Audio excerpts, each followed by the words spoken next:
നമസ്കാരം. തിരുവനന്തപുരത്തെ ആമയഴഞ്ചാൻ തോട്ടിൽ ശുചീകരണ തൊഴിലാളി മരിച്ചതിന് പിന്നാലെ റെയിൽവേയുടെ രീതികൾ പൊതുചർച്ചാ വിഷയമായിരിക്കുന്നു. ജോയിയുടെ മരണത്തിൽ ഉത്തരവാദിത്വം ഇല്ല എന്ന പല്ലവി റെയിൽവേ ആവർത്തിക്കുകയാണ്. ജോയിയുടെ കുടുംബത്തിന് നഷ്ടപരിഹാരം നൽകാൻ അവർ തയ്യാറായിട്ടില്ല. തങ്ങൾക്ക് വേണ്ടി ജോലി ചെയ്യുമ്പോൾ പടുമരണം ഏറ്റുവാങ്ങിയ ആ പാവം മനുഷ്യന്റെ വീട്ടിൽ സംസ്കാരവേളയിലോ പിന്നീടോ സാന്ത്വന വാക്കുകളുമായി എത്താൻ പോലും റെയിൽവേ അധികൃതർ കൂട്ടാക്കിയില്ല. റെയിൽവേയുടെ അനാസ്ഥ സൃഷ്ടിച്ച മരണമാണെങ്കിലും ജോയിയുടെ അമ്മയ്ക്ക് കേരള സർക്കാർ 10 ലക്ഷം രൂപ ധനസഹായം പ്രഖ്യാപിച്ചു. നഗരവാസി അല്ലാതിരുന്നിട്ടും ആ അമ്മയ്ക്ക് വീട് വെച്ചു കൊടുക്കുമെന്ന് നഗരസഭയും പ്രഖ്യാപിച്ചു. ഒരു ജീവന് പകരമല്ല ഇതൊന്നും. എങ്കിലും സംസ്ഥാനം ഇത്രയും ചെയ്തു. 2,40,000 കോടി രൂപ വാർഷിക വരുമാനമുള്ള റെയിൽവേ എന്താണ് ചെയ്തത്? മഴക്കാലം വരും മുമ്പേ തോട് ശുദ്ധീകരിക്കാതെ മഴ തുടങ്ങിയതിനു ശേഷം അതിന് ഒരുമ്പെടുകയാണ് റെയിൽവേ ചെയ്തത്. അപ്പോൾ കുത്തിയൊലിച്ചു വന്ന മഴവെള്ളത്തിലാണ് ജോയ് മരണത്തിലേക്ക് ഒഴുകിപ്പോയത്.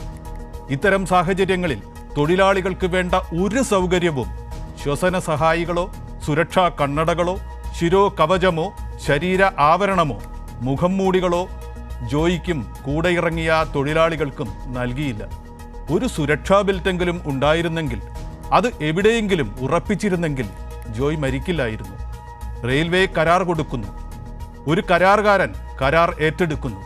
പരിശീലനം നേടിയ സ്ഥിരം തൊഴിലാളികളെ വയ്ക്കാതെ ദിവസക്കൂലിക്കെടുക്കുന്ന ഒരു തൊഴിൽ അവകാശവുമില്ലാത്ത കുറെ മനുഷ്യരെ അപകടത്തിലേക്ക് തള്ളിവിട്ടുകൊണ്ട് കരാറുകാർ ജോലി ചെയ്യിക്കുന്നു.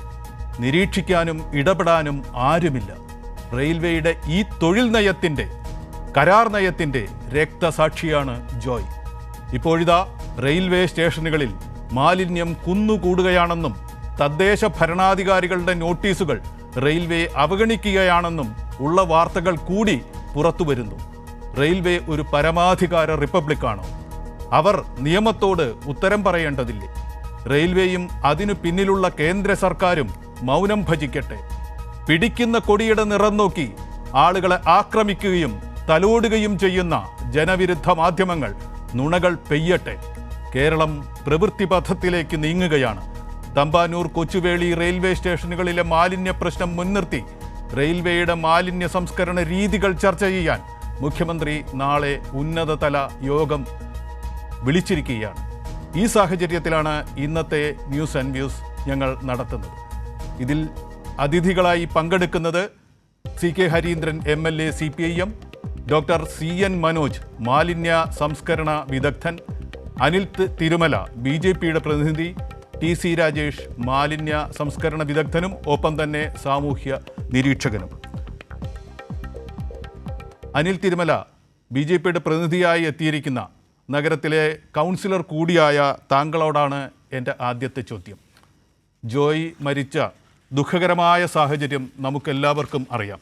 നമ്മളെല്ലാവരും തന്നെ പേർത്തും ദിവസങ്ങളായി അത് ചർച്ച ചെയ്തുകൊണ്ടിരിക്കുന്നു. ഇപ്പോൾ ജോയിയുടെ മരണം കഴിഞ്ഞ് ദിവസങ്ങളായിരിക്കുന്നു. നമ്മൾ ഒരു കണക്കെടുപ്പ്, ഒരു വിലയിരുത്തൽ നടത്തേണ്ട സമയം ആസന്നമായിരിക്കുന്നു.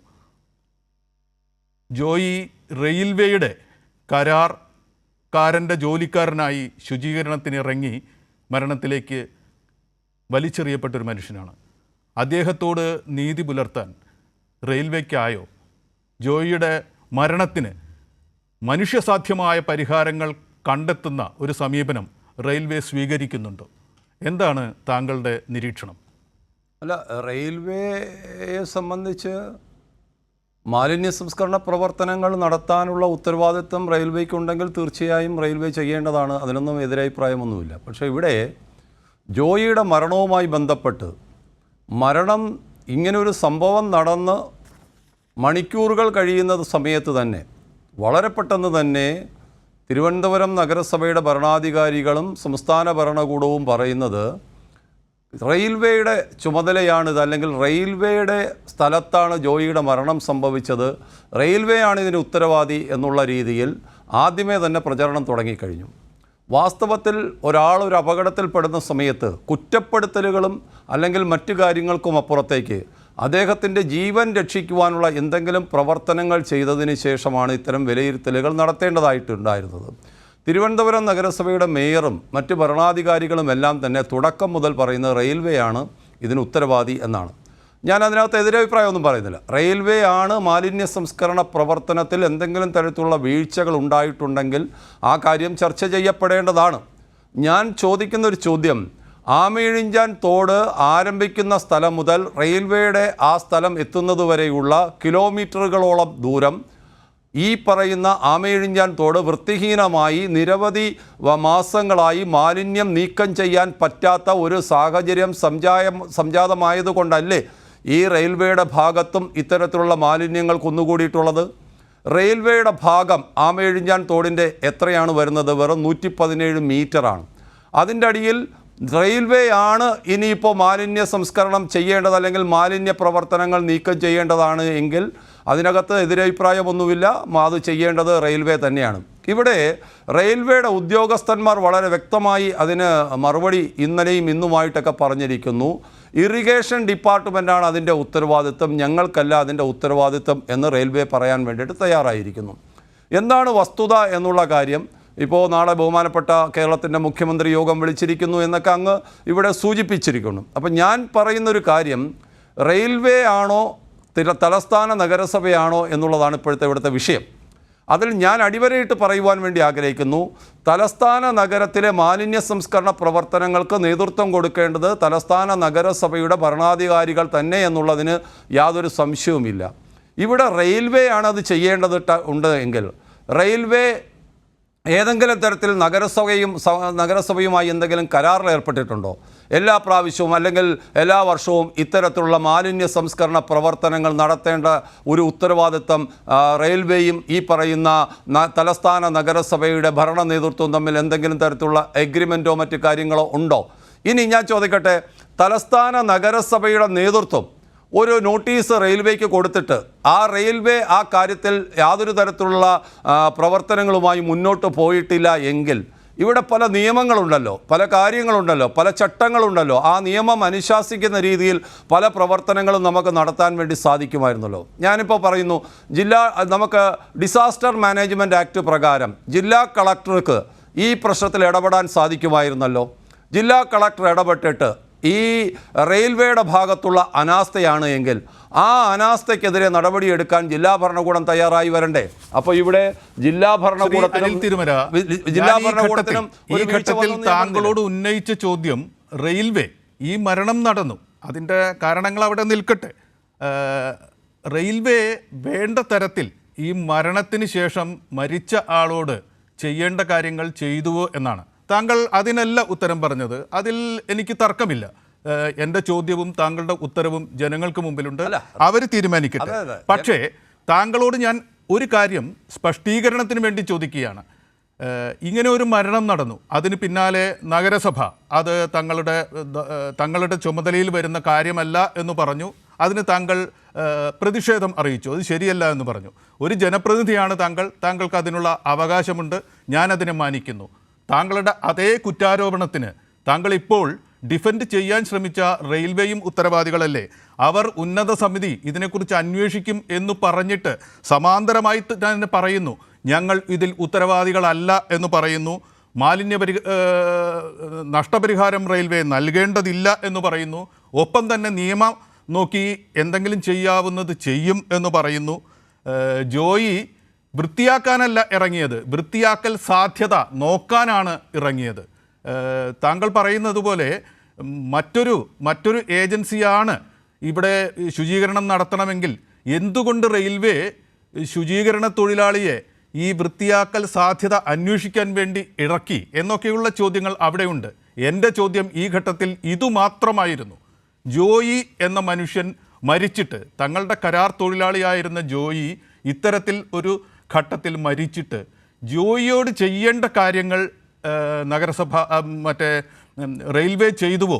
നഷ്ടപരിഹാരത്തിന് അദ്ദേഹത്തിന് അർഹതയില്ല എന്ന തരത്തിൽ അന്വേഷണം നടക്കുന്നതിന് മുന്ന് തന്നെ പ്രഖ്യാപിച്ചത് അത് ഒരു പൊതുസമൂഹത്തിന് അംഗീകരിക്കാവുന്ന കാര്യമാണോ എന്നാണ് താങ്കളോട് ചോദിച്ചത്. അക്കാര്യത്തിന് താങ്കൾക്ക് എന്തെങ്കിലും കൂട്ടിച്ചേർക്കാനുണ്ടെങ്കിൽ അത് ചെയ്യാം. അതെ ഇപ്പോൾ ഞാനൊരു കേവലം നഗരസഭയുടെ ഒരു കൗൺസിലറാണ്, അല്ലെങ്കിൽ ഒരു BJP പ്രതിനിധി ആയതുകൊണ്ട് ഒരു റെയിൽവേ ഡിപ്പാർട്ട്മെന്റ് ചെയ്യേണ്ട കാര്യങ്ങളൊക്കെ എന്നോട് ചോദിച്ചു കഴിഞ്ഞാൽ അതിനെ സംബന്ധിച്ചൊന്നും ആധികാരികമായിട്ട് അഭിപ്രായം പറയേണ്ട ആളല്ല ഞാൻ. പക്ഷെ അദ്ദേഹത്തിന്റെ ജനപ്രതിനിധി എന്ന നിലയ്ക്കുള്ള അഭിപ്രായമാണ്. മരിച്ച ഒരാൾ നമ്മുടെ ഒരു കരാർ ജോലി ചെയ്യുമ്പോൾ ഒരാൾ നമ്മുടെ തൊഴിലിടത്തിൽ വെച്ച്, ആരുടെയോ ഉത്തരവാദിത്വമാവട്ടെ, നമ്മുടെ തൊഴിൽ ഇടത്തിൽ വെച്ച് ദാരുണമായ മരണത്തിന് വിധേയമായി, വർക്ക് അറ്റ് ആ ജോബ് സൈറ്റിൽ വെച്ച് ഡെത്ത്, നമുക്കൊരു ഉത്തരവാദിത്വം ഇല്ലേ?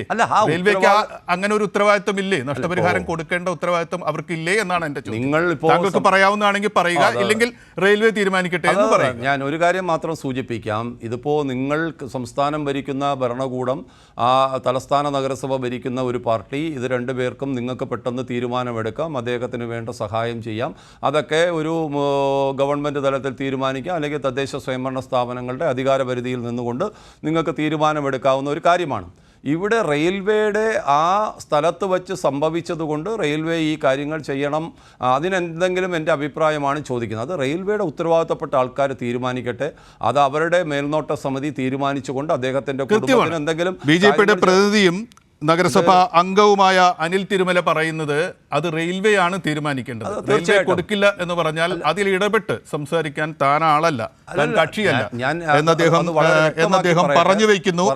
ഞാനിപ്പോൾ CK ഹരീന്ദ്രൻ, MLA കൂടിയായ CK ഹരീന്ദ്രൻ, അദ്ദേഹത്തിൻ്റെ മണ്ഡലത്തിൽപ്പെട്ട ഒരാളാണ് ഈ ദാരുണ മരണത്തിന് വിധേയനായ ജോയിയോട് മരിച്ച ജോയിയോടുള്ള കടമ നമ്മളെല്ലാം നിറവേറ്റിയോ? റെയിൽവേ അത് നിറവേറ്റിയോ?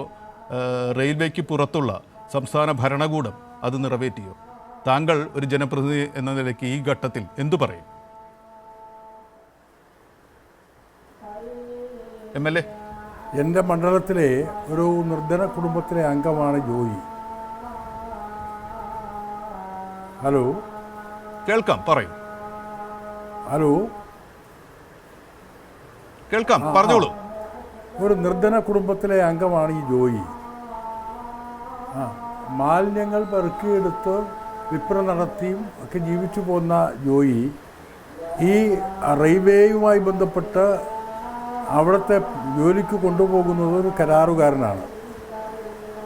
അദ്ദേഹം അവിടെ പോയി ആമയിഴഞ്ചാൻ തോടിൽ ഇറങ്ങി റെയിൽവേയുടെ സ്ഥലത്ത് ഈ മാലിന്യങ്ങൾ മാറ്റാനുള്ള പരിശ്രമവും എന്തൊക്കെയാണെന്നുള്ളത് പരിശോധിക്കുന്ന ഘട്ടത്തിലാണ് കൂടുതൽ വെള്ളം ഒഴുകി വന്ന് ഇയാൾ ഈ ടണലിനകത്തേക്ക് അകപ്പെട്ടു പോയത് എന്നാണ് എനിക്ക് മനസ്സിലാക്കാൻ കഴിഞ്ഞത്. ഈ സംഭവം നടന്ന അന്ന് രാത്രിയും പിറ്റേ ദിവസവുമായി ഞാനവിടെ ഉണ്ടായിരുന്നു.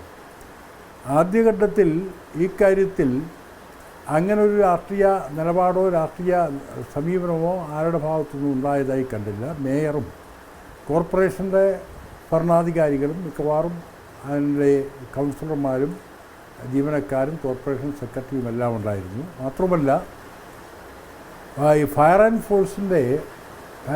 റെസ്ക്യൂവിൻ്റെ സ്കൂബ ഡൈവിംഗ് ടീമും അവിടെ ഉണ്ടായിരുന്നു.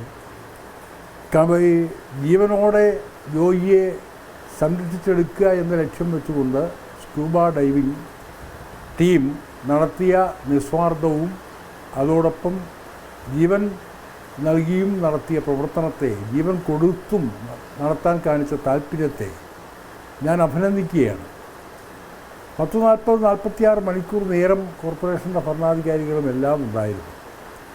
എന്നാൽ വാർത്തകൾ ഓരോ ദിവസം കഴിയുന്തോറും ഈ കാലയളവിൽ വന്നത് പല നിലയിലും കോർപ്പറേഷൻ്റെ പഴിചാരുക, കോർപ്പറേഷൻ്റെ പ്രവർത്തനത്തിൽ മാലിന്യങ്ങൾ സംസ്കരിക്കുന്നതിന് വേണ്ടിയുള്ള നിലപാട് സ്വീകരിക്കുന്നില്ല എന്നെല്ലാം പറഞ്ഞ് ഇതിനെ മറ്റൊരു വഴിക്ക് കൊണ്ടുപോകാനുള്ള ചില നീക്കങ്ങളാണ് ചില മേഖലകളിൽ നിന്നുണ്ടായത്. ഞാൻ ആരൊക്കെ എവിടെ നിന്നൊക്കെ ഏതൊക്കെ ചാനലാണ് അതിനുവേണ്ടി ശ്രമിച്ചതെന്നൊന്നും ഞാൻ പറയുന്നില്ല. പക്ഷെ ആ നിലയിൽ വ്യാപകമായി ജനങ്ങളിൽ യഥാർത്ഥത്തിൽ ഒരു ദുരന്തം നടന്നു. ആ ദുരന്തം മണ്ണിൽ നിന്നുകൊണ്ട് കരകയറാനുള്ള പരിശ്രമം നടത്തുന്നതിന് പകരം അത് ദുരൂഹമായി വ്യാപകമായി പ്രചരണം നടത്തി തെറ്റിദ്ധാരണ ഉണ്ടാക്കുന്ന നിലയിലായിരുന്നു അതിൻ്റെ പ്രചരണം ഈ മണിക്കൂറുകൾ നീണ്ടപ്പോൾ കാണാൻ കഴിഞ്ഞത്. പിറ്റേ ദിവസം തന്നെ ഞാൻ ഈ കാര്യങ്ങൾ കേരളത്തിലെ മുഖ്യമന്ത്രിയുടെ ശ്രദ്ധയിൽപ്പെടുത്തി. സ്ഥലത്തെ MLA എന്ന നിലയിൽ എൻ്റെ ബാധ്യത ഞാൻ ഗവൺമെൻറ്റിൻ്റെയും ഭരണാധികാരികളുടെയും ശ്രദ്ധയിൽപ്പെടുത്തി ആ കുടുംബത്തെ സംരക്ഷിക്കാൻ ഉള്ള നിലപാട് സ്വീകരിക്കുക എന്നുള്ളതായിരുന്നു.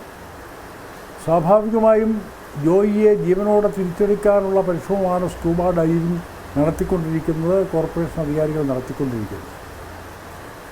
ആ പ്രവർത്തനത്തിൽ എല്ലാവരും വീടുപെട്ട് പ്രവർത്തിക്കുന്നതിന് പകരം തെറ്റിദ്ധാരണ ഉണ്ടാക്കുന്ന നിലയിൽ ചില പ്രചരണങ്ങൾ അഴിച്ചുവിട്ടത് തികച്ചും പ്രതിഷേധാർഹമാണ്. മാത്രമല്ല, ഞാൻ തുടർന്ന് ഈ കാര്യങ്ങളെക്കുറിച്ച് അന്വേഷിക്കാൻ ശ്രമിച്ചു. മേജർ ഇറിഗേഷൻ്റെ നേതൃത്വത്തിൽ ഈ ആമയിഴഞ്ചാൻ തോട് പഴവങ്ങാടിക്ക് അപ്പുറവും അതിനിപ്പുറവും ഇതിനകം തന്നെ 9 ലക്ഷം രൂപയ്ക്ക് കരാറെടുത്ത് ഇവിടെ ആയയിൽ അരിവിപ്പുറത്തിന് സമീപമുള്ള ബിനു എന്ന് പറയുന്ന ഒരു കരാറുകാരൻ എടുത്ത് ജോലി ചെയ്ത് പൂർത്തിയാക്കി നീറ്റാക്കി. ഈ മേജർ ഇറിഗേഷനാണ്, കോർപ്പറേഷൻ ഇടപെട്ടതിൻ്റെ ഭാഗമായിട്ടാണ് അത് ചെയ്തത്. എന്നാൽ റെയിൽവേയുടെ ഈ സ്ഥലത്ത് ആ ടണലെല്ലാം സ്ഥിതി ചെയ്യുന്ന സ്ഥലത്ത് 117 മീറ്റർ അവിടെ നിയന്ത്രണത്തിലാണ് റെയിൽവേയുടെ. ട്രാക്കുണ്ട്, റെയിൽവേ സ്റ്റേഷനുണ്ട്. സ്വാഭാവികമായും അവരാണത് ഈ മാലിന്യങ്ങൾ സംസ്കരിക്കേണ്ടത്, മാലിന്യം സംസ്കരിക്കാനുള്ള സംവിധാനം ഉണ്ടാക്കേണ്ടത്. ഞാൻ റെയിൽവേയോട് ചോദിക്കുന്നത്, ഇവിടെ നിരവധി ട്രെയിനുകൾ ദിവസവും വന്നു പോവുകയാണ്. ഈ വന്നു പോകുന്ന ട്രെയിനിൽ വരുന്ന മാലിന്യങ്ങൾ യഥാർത്ഥത്തിൽ സംസ്കരിക്കാനുള്ള ഉറവിടമോ സംസ്കരിക്കാനുള്ള സംവിധാനമോ പ്രത്യേകിച്ച് ശാസ്ത്രീയമായ സംവിധാനമോ റെയിൽവേക്കുണ്ടോ? ഈ മാൻഹോൾ വഴി ഈ കൊണ്ടുവരുന്ന മാലിന്യങ്ങൾ മുഴുവൻ ഈ ആമയിഴഞ്ചാൻ തോടിനകത്തേക്ക് നിക്ഷേപിക്കുന്നതായിട്ടാണ് എനിക്ക് കാണാൻ കഴിഞ്ഞത്. ഈ കാര്യത്തിൽ സംസ്കരിക്കാനുള്ള സംവിധാനം ഉണ്ടോ ഇല്ലേ എന്ന് റെയിൽവേ അധികൃതരാണ് പറയേണ്ടത്. അത് ഇതുവരെ അവർ വ്യക്തമാക്കിയിട്ടില്ല. ആധുനികമായിട്ടുള്ള സംവിധാനം ഉപയോഗിച്ചുകൊണ്ട് ട്രെയിനിൽ വരുന്ന മാലിന്യങ്ങൾ എല്ലാം സംസ്കരിക്കാനുള്ള സംവിധാനം ഉണ്ടാക്കേണ്ടത് യഥാർത്ഥത്തിൽ റെയിൽവേയാണ്. ഇതെല്ലാം ഈ ആമയിഴഞ്ചാൻ തോടിൽ ഈ മാൻഹോൾ വഴി നിക്ഷേപിക്കുന്നതായിട്ടാണ് എനിക്ക് മനസ്സിലാക്കാൻ കഴിയുന്നത്. വരുന്ന ട്രെയിൻ കഴുകി ആ അഴുക്കുവെള്ളം പോകുന്നത് ഈ ആമയിഴഞ്ചാൻ തോടിലാണ്. മാലിന്യങ്ങൾ മുഴുവൻ ആമയിഴഞ്ചാൻ തോടിലാണ് പോകുന്നത്. അത്രയും സ്ഥലം അവർ നെറ്റ് കെട്ടി മാറ്റിയിട്ടിട്ടുണ്ട്. ഇത് ഞാൻ അന്വേഷിച്ചിടത്തോളം എനിക്കറിയാൻ കഴിഞ്ഞത് സംസ്കരിക്കേണ്ടതിൻ്റെ ഈ റെയിൽവേയുടെ സ്ഥലത്തെ മാലിന്യങ്ങൾ സംസ്കരിക്കേണ്ടതിൻ്റെ ഉത്തരവാദിത്വം, മാറ്റേണ്ട ഉത്തരവാദിത്വം, ശാസ്ത്രീയമായി സംസ്കരിക്കേണ്ട ഉത്തരവാദിത്വം റെയിൽവേ അധികൃതർക്കുള്ളതാണ്. കോടതി തന്നെ ആ കാര്യം പരാമർശിച്ചിട്ടുണ്ടെന്നാണ് ഞാൻ മനസ്സിലാക്കുന്നത്.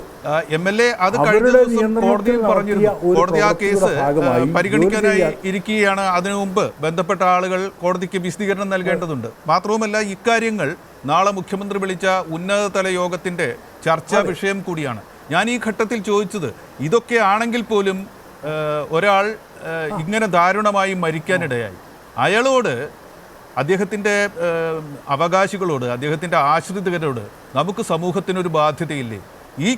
ഇതുമായി ബന്ധപ്പെട്ട ചിലർ സഹായം പ്രഖ്യാപിക്കുന്നു. സംസ്ഥാന സർക്കാർ 10 ലക്ഷം രൂപ സഹായം പ്രഖ്യാപിച്ചു. നഗരസഭയ്ക്ക് പുറത്തുള്ള ആളാണ് മരിച്ചത് എങ്കിൽ പോലും വീട് വെച്ചു കൊടുക്കാൻ തയ്യാറാകുന്നു. ഒപ്പം തന്നെ ഇതിൻ്റെ മൂന്നാമത്തെ ഒരു കക്ഷിയായ, ആർക്കും ആ കക്ഷി ആണ് എന്ന അവസ്ഥയെ മാറ്റിക്കളയാൻ കഴിയില്ല, റെയിൽവേ അതിന് തയ്യാറായിട്ടില്ല. എന്നു മാത്രമല്ല, നിയമപരമായി എന്തെങ്കിലും ചെയ്യേണ്ടതുണ്ടെങ്കിൽ ചെയ്യും എന്ന് ഒരു അന്വേഷണം പ്രഖ്യാപിച്ച് സമാന്തരമായി തന്നെ ഞങ്ങൾ നിരപരാധികളാണ് എന്ന് വാദിക്കുന്നു. ഈ ഒരു സമീപനം നമ്മുടെ സമൂഹത്തിന് കൊടുക്കുന്ന സന്ദേശം എന്താണ്? അതിനോട് ഒരു ജനപ്രതിനിധി എന്ന നിലയ്ക്ക് താങ്കൾ എങ്ങനെ പ്രതികരിക്കുന്നു എന്നതാണ് ഞാൻ ഈ ഘട്ടത്തിൽ ചോദിച്ചത്. MLA കൂട്ടിച്ചേർക്കൂ. അതെ, ദുഃഖകരമായിട്ടുള്ള നിലപാടാണ് അവർ സ്വീകരിച്ചിട്ടുള്ളത്. ഒരു മനുഷ്യത്വപരമായിട്ടുള്ള നിലപാട് പോലും അവർ സ്വീകരിക്കാൻ തയ്യാറായിട്ടില്ല. മനസ്സിലാക്കേണ്ടത്, ഈ ബോഡിയുമായി ഞങ്ങൾ വീട്ടിലെത്തി, റെയിൽവേ അധികൃതർ അവിടെ എത്തുമെന്ന് ഞാൻ പ്രതീക്ഷിച്ചു. പക്ഷേ ഞങ്ങളെല്ലാ ചടങ്ങുകളും പൂർത്തീകരിച്ചതിന് ശേഷം റെയിൽവേയിലെ ഏതോ ജീവനക്കാരൻ അവിടെ വന്നു പറഞ്ഞിട്ട് പോയി എന്നാണ് അറിയാൻ കഴിഞ്ഞത്. അപ്പോൾ യഥാർത്ഥത്തിൽ ഈ കാര്യങ്ങളെല്ലാം നിർവഹിക്കേണ്ടതിൻ്റെ ഉത്തരവാദിത്വം റെയിൽവേക്കുള്ളതാണ്. അത് മാന്യമായും മനുഷ്യത്വപരമായ ഒരു നിലപാട് സ്വീകരിച്ചില്ല എന്ന ആക്ഷേപം ഇക്കാര്യത്തിൽ ജനപ്രതിനിധി എന്ന നിലയിൽ എനിക്കുണ്ട്. അവരുടെ ഉത്തരവാദിത്വത്തിൽ നിന്ന് ഒഴിഞ്ഞു മാറുന്നത് ഒരിക്കലും ശരിയായിട്ടുള്ള നിലപാടല്ല എന്നാണ് എൻ്റെ അഭിപ്രായം.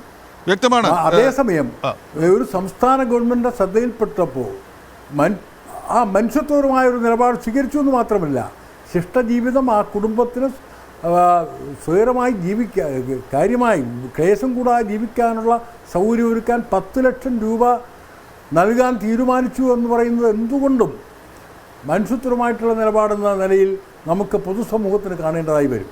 ഒരു സംസ്ഥാന ഗവൺമെൻറ്റാണ് ചെയ്യുന്നത്.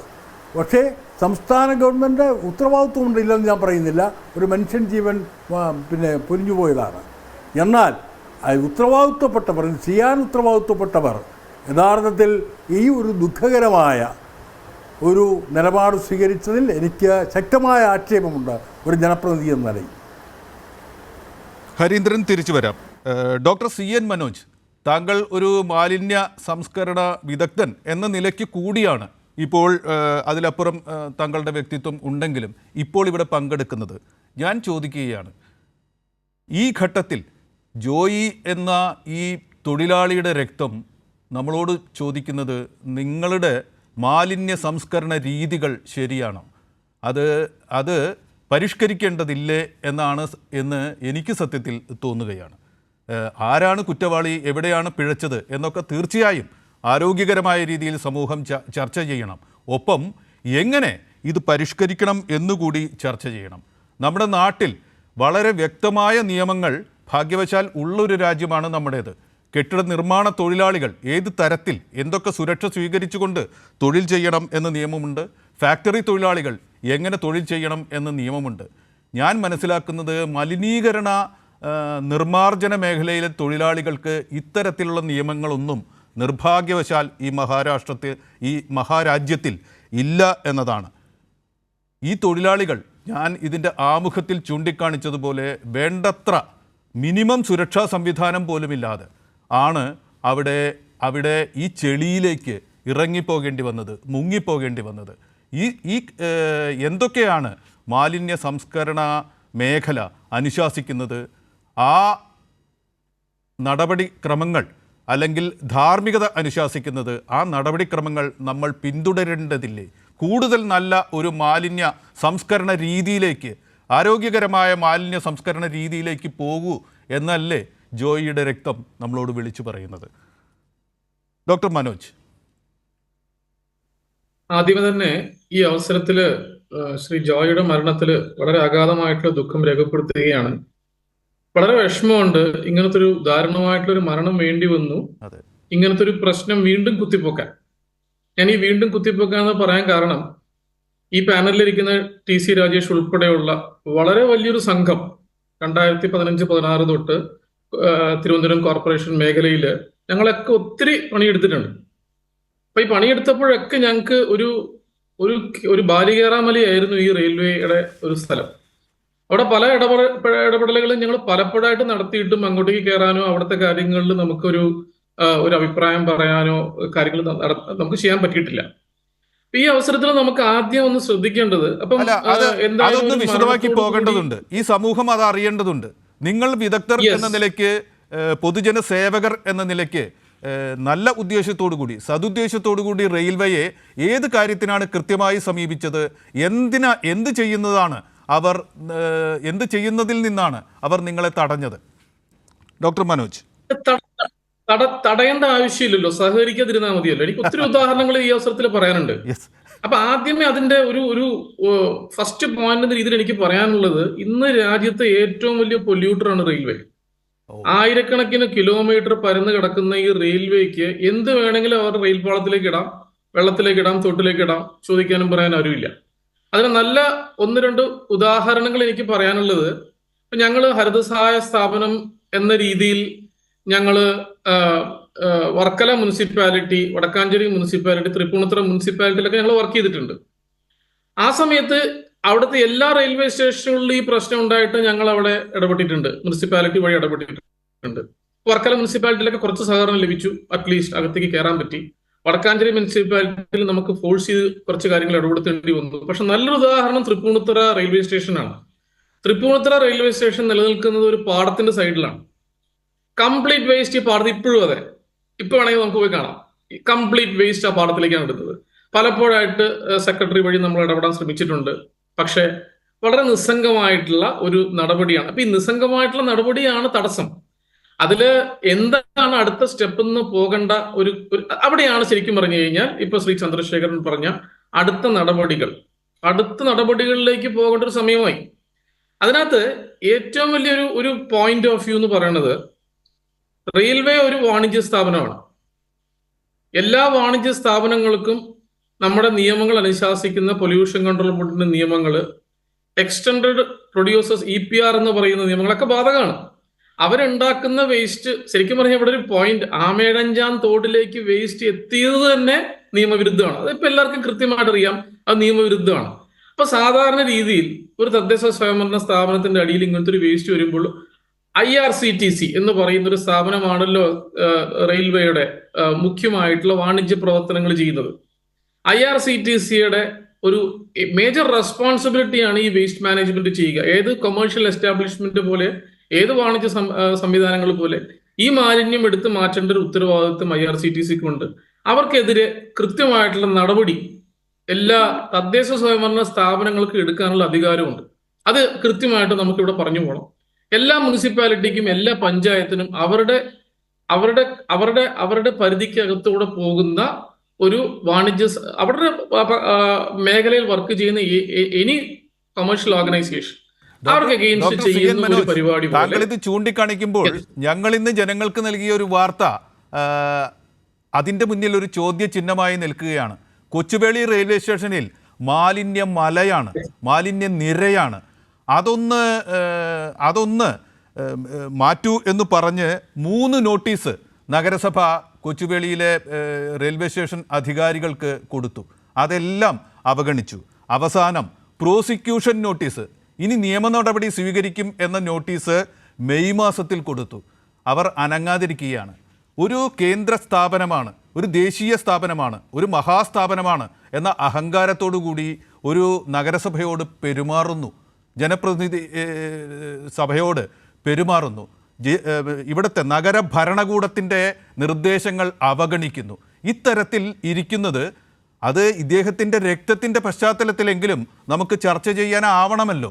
അങ്ങനെ ഇരിക്കാൻ റെയിൽവേ ആണെങ്കിൽ പോലും അവരെ അനുവദിക്കാമോ? അവർക്കെതിരെ എന്ത് നടപടി എടുക്കാൻ കഴിയും? അവർക്കെതിരെ നിയമ നടപടി മാത്രമാണോ, അതോ ബഹുജന നടപടികൾ കൂടി, ജനകീയമായ ഡെമോക്രസി അനുശാസിക്കുന്ന ജനകീയ നടപടികൾ കൂടി എടുക്കേണ്ടതില്ലേ?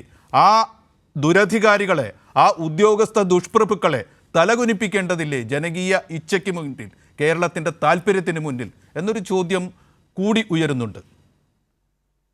തീർച്ചയായിട്ടും വേണം. കാരണം ഇതിനകത്തൊരു പ്രശ്നം എന്താണെന്ന് വെച്ച് കഴിഞ്ഞാല്, കേരളത്തിന്റെ ബൗണ്ടറി വിട്ടു കഴിഞ്ഞാൽ ഈ പ്രശ്നം ഉദിക്കുന്നില്ലല്ലോ.